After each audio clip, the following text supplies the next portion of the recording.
Welcome to Pittman and Friends, the curiously probing, sometimes awkward, but always revealing conversations between your host, Arundel County Executive Steuart Pittman, that's me, and whatever brave and willing public servant, community leader, or elected official I can find who has something to say that you should hear. This podcast is provided as a public service of Anne Arundel County, so don't expect me to get all partisan here. This is about the age-old art of government, of, by, and for the people. Welcome, everybody. I'm here with my friend, Joe Toolan. Joe is the chair of Annapolis Pride. Welcome, Joe. Yeah, thanks for having me. I'm glad to be here. All right, good. So the Pride Parade's coming up, right? It is. The Pride Parade is this coming weekend. It's on May 31st. It's a little early this year, but we're really excited. We have, I would say, 250 organizations that are going to be there. Wow. It's the biggest one we've ever done. Wow. So How many people usually show up? It's huge. It's huge. I would say there's nobody that does official estimates. We like to say around 10,000 people, but we're hoping this year's a little more. Okay. I want to talk about the Pride Parade. I want to talk about Annapolis Pride as an organization. I want to talk about LGBTQ issues and the movement in general and the way government has responded to it. We might even get into a little bit of the way, politicians have used LGBTQ issues to divide people. And a little bit about you too. So how about starting with you? How did you end up as the chair of Annapolis Pride? And what do you do when you're not doing that? And where you're from and all that stuff? Sure, yeah. I'll start with my quick background. So, I'm originally from Guatemala, actually. I was born there and I was adopted as a child, 3 months old. And I grew up here in Anne Arundel County in Pasadena, Maryland. So not too far away. Pasadena, all right. Yeah. And for me, I always share that I grew up in a community where I was one of the only people of color, and I knew I was gay from a really young age. There's a picture of me at daycare, probably like 4 years old, in like a pink dress. I was different from a very young age. Okay. And for me, my day job is actually doing environmental work in the Latino community in particular. So I work for an organization called Green Latinos. And part of the reason why I was so inspired by environmental work is because that was sort of the safe space for me as a child. I could go outside, wander into the woods, and just be alone with all of the things that were going on. And in Pasadena, it was very clear that I was different from a lot of other people. And so Did one you of go the to school reasons, in public school system throughout? Yeah, so I was at Fort Smollett Elementary School, and then I went to Chesapeake Middle School. Okay. And then I actually was in the STEM program in high school. So I was up at North County High School, which was an interesting experience for me because it was also the first time that I was surrounded by a lot more people of color. And my friends at the time will joke, I just didn't know who I was because I grew up in a very white community. That was the first time I was surrounded by more culture and other people. But one of the reasons why I am so involved in the LGBTQ community is because I know what it's like to feel like you're alone. The community that you're in doesn't really support you, and that the people around you just, they don't really know how to give the support either. And so, one of the goals of Annapolis Pride, and we are here in Annapolis, but we serve the entire county, is to make sure that everybody knows that they're not alone. They have support, there's visibility, and we're fighting for them. Yep. Well, you know this because you've known me for a while and I've known you. I wrote a weekly letter, one of my first ones, I think, a year and a half or so ago. And I think it may have been right before, no, it was right after Pride, but it was the second Annapolis Pride that I had been to. You started in 2019, right? Yep, that was the first one. And I said in this weekly letter, and I'll say it again, that I was invited. I think I had something else going on, but I wasn't sure if I should go or not. I always felt like LGBTQ people should not be discriminated against. I always felt like I wanted to be supportive of their efforts. I remember when my daughter, who's now 34, was in first or second grade, and I and my first wife, her mother, went to a wedding of two women getting married in Ohio, came back to Anne Arundel County, and my daughter told a friend at school that she had been to this wedding of two girls, And we got a call from the school who'd gotten a complaint from the daughter's mother saying, your daughter is spreading misinformation. It's not possible that two women got married. And we said, well, actually it is. But we've come away since then. But the question for me as a politician, as a person who had been elected in a purple county, and I knew that I needed to get reelected, is, do I want to be seen at a pride parade? Mm-hmm. And I wasn't sure. Yeah. Well, and that's a tough thing. I mean, I think Arundel County is a very interesting county. Uh-huh. I think it's been shifting a lot the last couple of years, and I would say it's a lot more purple now than it's been in a long time. And we're very lucky that most politicians have showed up and support us. And for us, when you look at the statistics around LGBTQ people, they're 4 times more likely to attempt suicide than non-LGBTQ youth. You know, they're more likely to have substance abuse disorders than non-LGBTQ people. And so when it's about saving people's lives and making sure everybody has services, my opinion is everybody should get behind saving people's lives, no matter what the cause is. And so it's been good to see the support, for sure. It has definitely grown, too. And so it's grown for me. I think what I said in that letter was something along the lines of, so then COVID came, and I think there were maybe 2 years you didn't do it. Yep. And then came back, and I decided to go.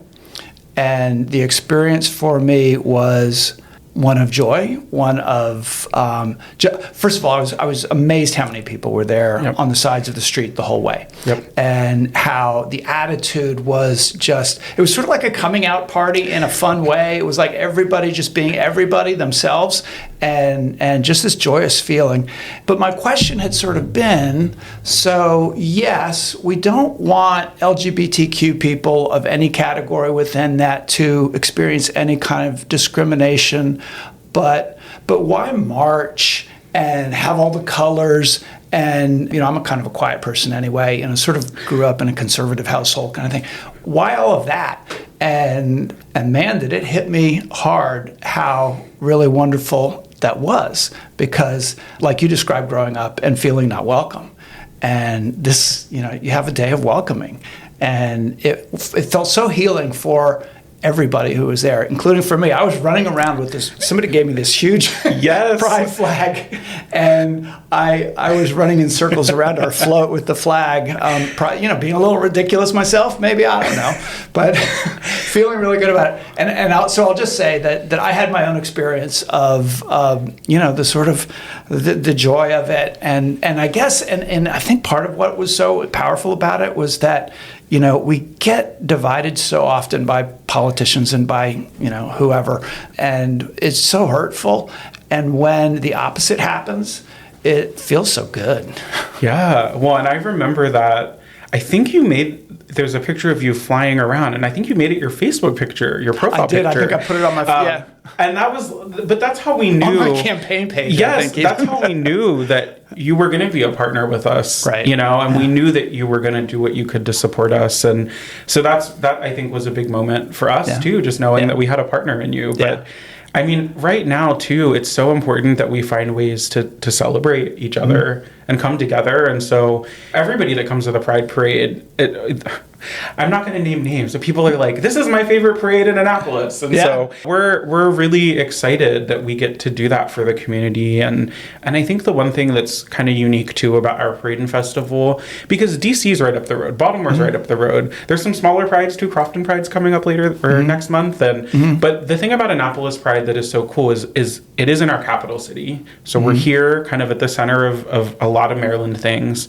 And it's so family friendly. Like you see a lot of families come out to Annapolis Pride, which in some of the bigger cities, you don't see that. It's a lot of maybe younger people that are just coming out, but you don't see as many families there. And that's the cool thing about Annapolis Pride, in my opinion. I don't know. No, it very much is. And I mean, it's obviously true of every thing in this world, it seems to me, between human beings, where we think we don't like another group or we're afraid of another group.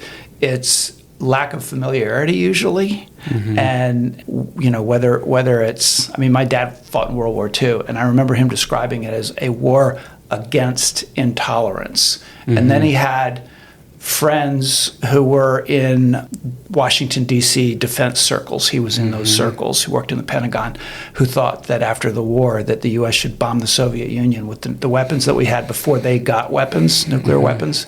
And his attitude was, that would be another war against intolerance. That's intolerant of them because we don't like their economic system. And I just, that rang through my mind throughout my life. And it is always lack of familiarity, lack of knowing. So, yeah. And that's been a big part of my journey too. I mean, I've shared a lot of times, like, even being part of the LGBTQ community, there's so many identities that fall under it. And my first roommate, actually, after college was a trans woman. And, like, from having her as a roommate, I can't tell you how much I learned about supporting trans people in a way that I had never known. And so even for me, like, I lead this community and I'm always learning new things about how to support. And the good part is we get to do that. You know, we get to meet other people. Yeah. So the parade's coming up. We encourage everybody to come check it out. Tell me more about what Annapolis Pride as an organization does. Yeah. So we are an organization. We're now in our, what is it, 7th year? I should know that off the top of my head. We started officially in 2019 as a nonprofit, but a lot of folks know Jeremy Browning, who founded the organization. He's still around in Maryland doing a lot of great work. And so working for the state now, right? He's working for the state. He's the director of the LGBTQ Affairs Commission, and I get to serve on the commission alongside him still to this day, which is great. And Annapolis Pride was really started, frankly, under the first Trump administration at a time where I think we were watching rights start to get pulled away, and it was important to bring people together to celebrate the community. And so Pride sort of started with the parade and festival, and we've grown so much over the last couple of years in the services that we're doing. So we do a lot of advocacy work at the State House, at the county level, at the city level, and really working to educate those on the important issues in our community. And one of the first things that even the county did was include gender-affirming care in some of the county health insurance plans, and that was something that I know Jeremy took as a really big win when the organization just started. Well, that was directly came to me. Yep. Indirectly, I think there was a meeting, and then staff came to me and said, "What do you think?" And that was a learning moment for me too. Well, what does it mean? What does it cost? How many people? What is gender affirming care? So one's first reaction might not be, you got to listen. Yeah. And I think that the reality is we're watching things shift a lot in our communities, where more people, once you talk about what it is in theory, people get along with it. And the reality is there aren't that many people who really are looking for gender affirming care. I mean, the number of trans folks in this country is very small, but it's important that those people have the availability of having those resources. And so we do a lot of work there. We also do a lot of work in the community. We try to have community events together. And there's actually medical doctors that they go to. Yes. That are doing things that they know medical doctors. And if you're undergoing gender affirming care, it is very likely the reason why a doctor is saying you need to do it is because there are other risks. For example, like somebody who might be contemplating suicide or having suicidal ideations. It's not something that people can just decide that they want to go and do and can do it immediately. Like you have to have reasons of how it's affecting your mental health to undergo that stuff. And so and then we do a lot of community events. I mean, we try to show up in the community. We've been really intentional around intersectionality, so trying to show up not just for the LGBTQ community, but in the Latino community, and the African American and Black community. And I think a challenge quite often in some of those communities is religion and how people are raised. And, you know, we're really trying to work with people to break down some of the barriers around supporting the community in some of those spaces. I think people think that being conservative or being maybe not open-minded about LGBTQ issues is only coming from conservative white people, you know, the MAGA movement and all those, because they're quite vicious and brutal and about it in a scary way. But if you grew up in a Black church, grew up in a Latino church, folks maybe aren't as familiar with some of these issues and people, just like we say. And in the Latino community, and I speak on that because that's the community that I am the closest with now, but there's a lot of machismo culture. There's a lot about when you're a man in the world, you have to act a certain way. And there's not always the room for people to even explore like emotions as a man and how to deal with those. And so then when you talk about being gay or being trans, that's a whole other level. And we had worked with community leaders to help a group called Orgullo Latino Annapolis have some events a couple years ago. And that was sort of a safe space for trans people in the Latino community. And then we're showing up. We have a really close partnership with Juneteenth. If you're in the city of Annapolis, we used to pay to put our pride flags downtown. Now the city waives our fees, which is amazing. Thank you to the city of Annapolis. But we actually used to pay for Juneteenth also. We would pay, we would give them a certain number of poles. That way it didn't seem like it was just Pride or just Juneteenth. We've been trying to be really intersectional in how we partner with folks.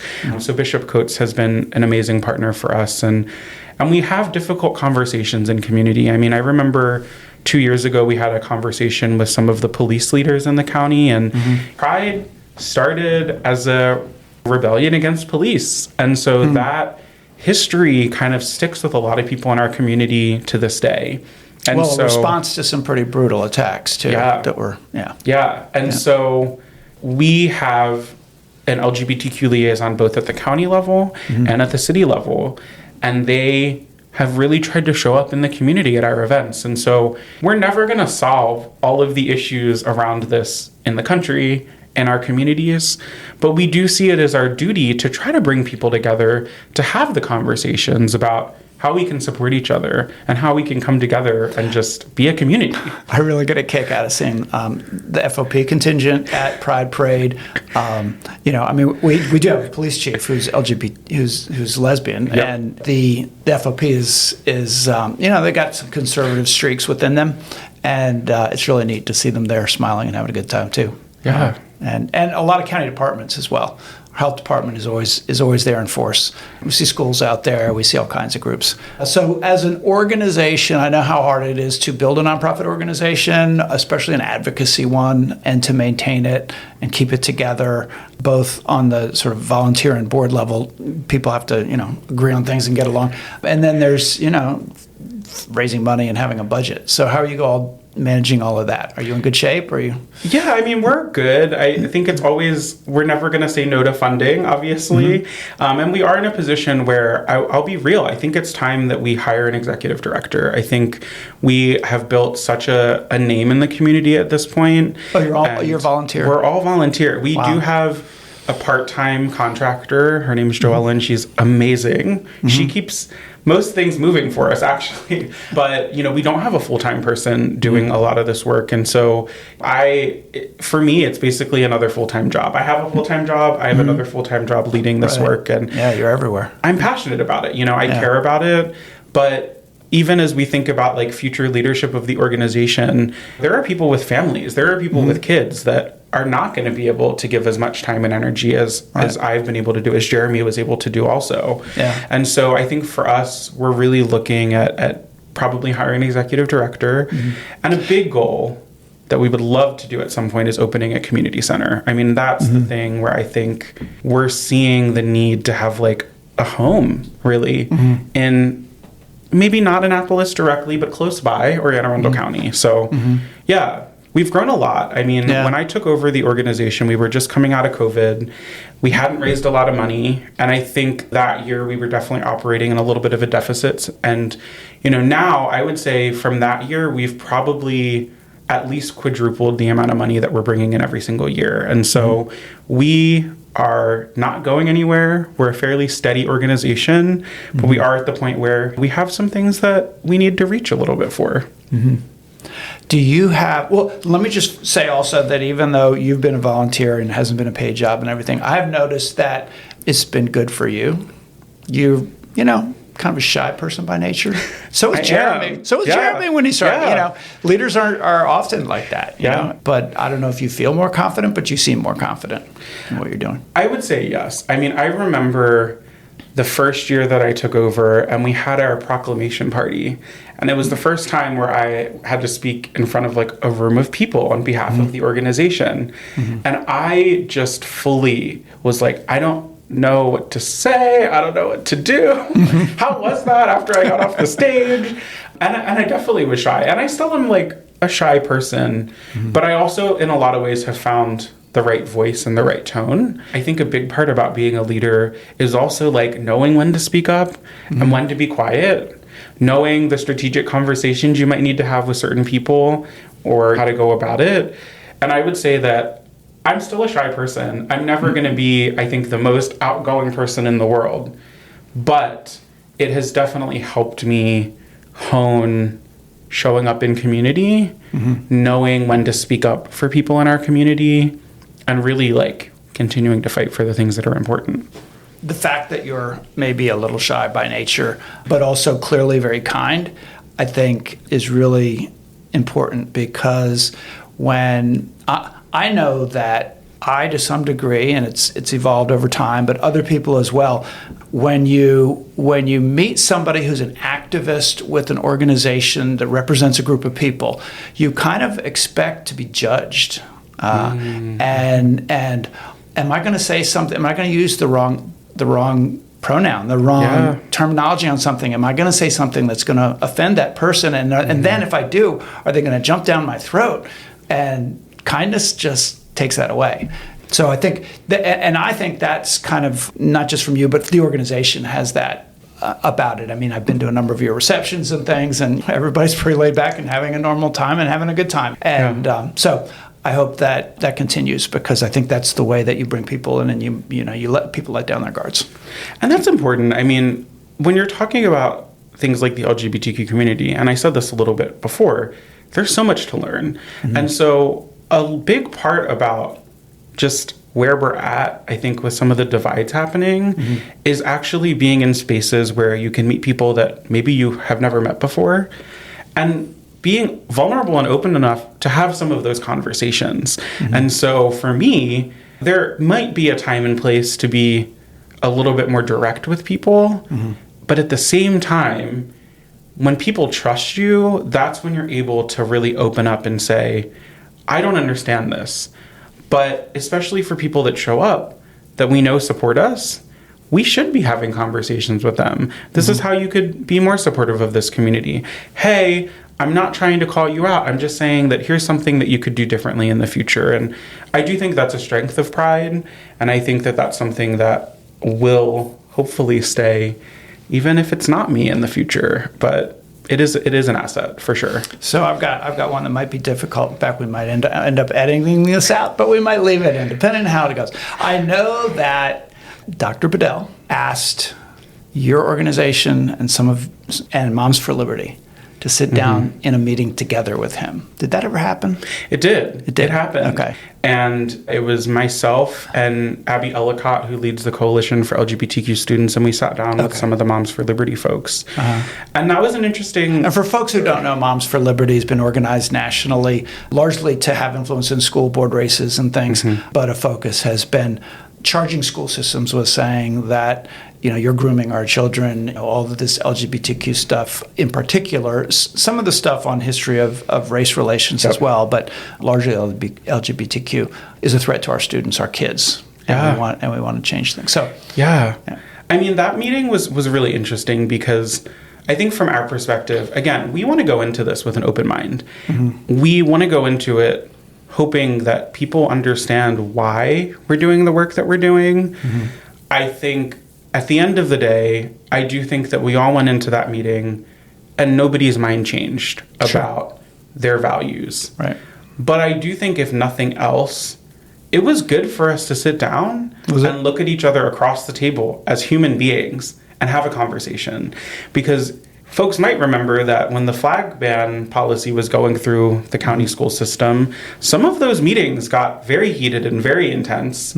People had to be asked to leave. There was just a lot of hatred that came from that. And again, that is not always the way to have those meaningful conversations. And for Dr. Bedell, we know that he has supported this community also. And some of the conversations that we had with him were about that. And I think for us, we want to try to foster goodwill. Right? We did. I mean, I think that for us, when you start showing people the statistics around youth in the community, some of which I've already shared, it's really hard to say that we shouldn't be protecting the youth in our community, no matter who they are. And for us, I think that he understood that once we sat down and had that conversation. Because whether we like it or not, there are a lot of intersections between some of the marginalized community. So for him, as like the father of Black children in our school system, hearing about the marginalization, I think your view is then, well, what if that happened to my kid? So we were able to have that conversation and I think build a good ally in Dr. Bedell to support the community. He told me he was going to be doing it, and we have a monthly meeting, and I kind of looked at him funny and said, "Are you sure? Go for it, man, if you're that brave." But that's also, it gets back to, like, I think Abby and I were the right people to be there on behalf of the LGBTQ community, because there are some people that are going to be a little bit aggressive in some of those situations. Right. And none of us wanted to come into that room and be aggressive. I think we wanted to come in and hear everybody out. So, good. Yeah. Yeah, interesting. I remember this was post-COVID. This was right before COVID, actually. This was the beginning of 2020. And we had a large hate bias forum at the community college. And because the hate bias incident reports had come out, and Arundel County had more than any other county in the state, and we wanted to do something about it. And there was a busload of kids from Chesapeake High School who had gotten there a little early and had agreed to sit down with me for a few minutes before. We went into a side room, not a whole bus. It wasn't a whole bus load. It was a dozen or so kids, and we just went around the table and talked about why we were there and experiences. It's raw, man. I mean, the things that they were saying that they hear in school, they say, sometimes they say to each other, sometimes they hear, it's the filter gets taken off, I guess. And maybe some people just don't have a filter. But so it was both hearing about some really hurtful things that were said, but at the same time, hearing some insightful stuff that was so much beyond, they're so far beyond where we are in terms of accepting and loving each other. It was kind of both ends of the spectrum all at the same time, and made me realize, wow, high school's an intense place. And it hasn't completely changed even to this day. I mean, that's one of the reasons why 3 years ago now we had a new position on our board that's a student board member. And they are typically a senior in high school in Anne Arundel County. And we give them the same voting rights that every board member has. And the things that they report on quite often are hard. One of our board members, our current student board member, goes to Northeast High School, and the day after the election, he was told that he deserved to die because of who he was as a person.